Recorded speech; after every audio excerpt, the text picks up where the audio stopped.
General secretary بزمینات Pakistan حفظ آباد کے لیے عبدل غنی طائب صاحب کو دعوت دیتا ہوں کہ وہ تعارف اور استقبالیہ کے لیے جو الفاظ ہیں وہ درج کریں۔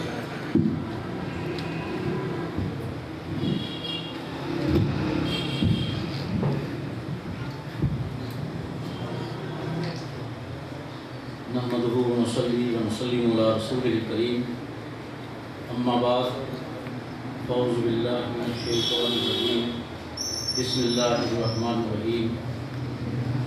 شعار جس کا ثنائے رسول اکرم ہو اس آدمی کی محبت خدا نصیب کرے۔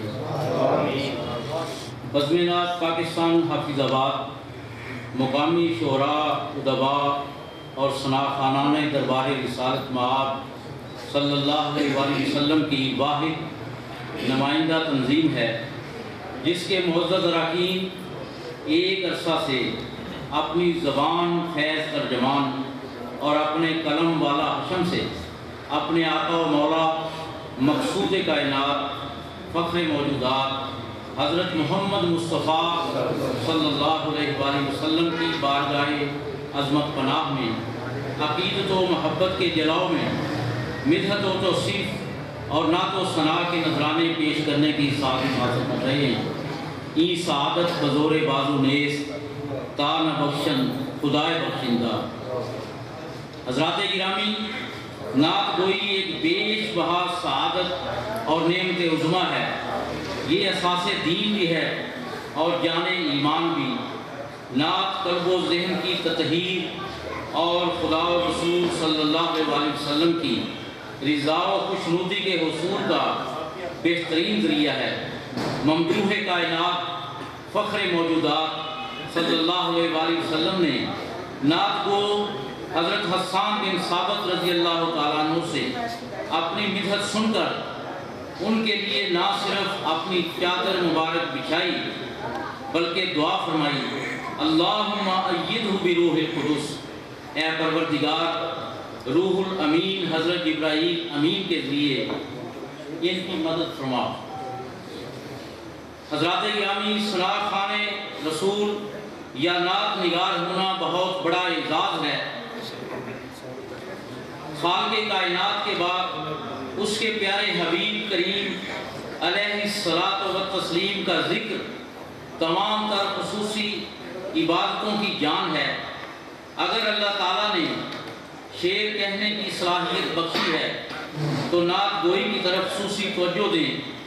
نعت دل کی گہرائیوں سے پھوٹنے والا ایک سچا اور اثر آفرین نغمہ ہے جو دلوں کو مسرت، طمانینت اور کیف و سرور بخشتا ہے۔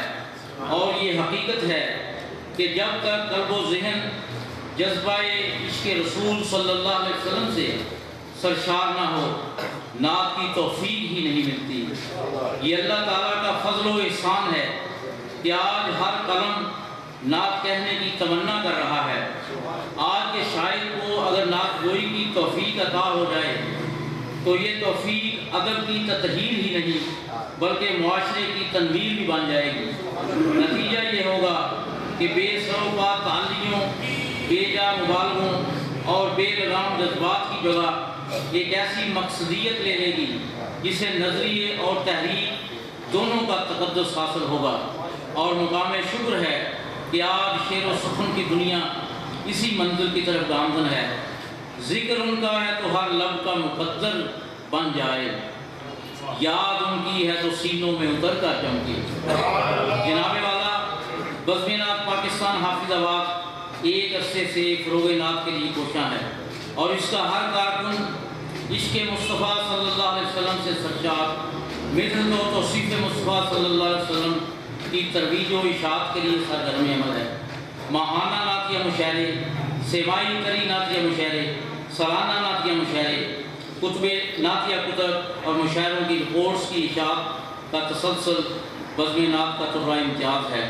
بزم نعت نے ہمیشہ مقامی شعراء اور ادباء کو اپنے موئے قلم کا قبلہ شاعری کی مقدس صنف نعت کو بنانے پر زور دیا ہے تاکہ فن کی خدمت بھی ہو سکے اور خدا و رسول صلی اللہ علیہ وسلم کی رضا و خوشنودی کے ذریعے اخروی نجات کا سامان بھی فراہم ہو سکے۔ زہر نصیب سعادت ملی حضرت کی میری نجات کو یہ انتخاب کافی ہے۔ بس حقیقت کا ادراک تحدیث نعمت ہے کہ اس بزم کا منشور فقط اور فقط محبت رسول سے عبارت ہے۔ اس کے پروگراموں کے باقاعدگی سے انعقاد کی پرخلوص شہرت کی خوشبو حافظ آباد کے اشاق سے خراج محبت لے کر دوسرے شہروں کے غلامان رسول صلی اللہ علیہ وسلم کے لیے روشن مثال بن چکی ہے۔ ہمارا پیغام ہے کہ چاہتے ہو تم اگر نکھرا ہوا فردا کا رنگ، سارے عالم پر چھڑک دو گنبد خضرا کا۔ ماشاء اللہ، یہ تھے عبدالغنی طائب صاحب جنرل سیکرٹری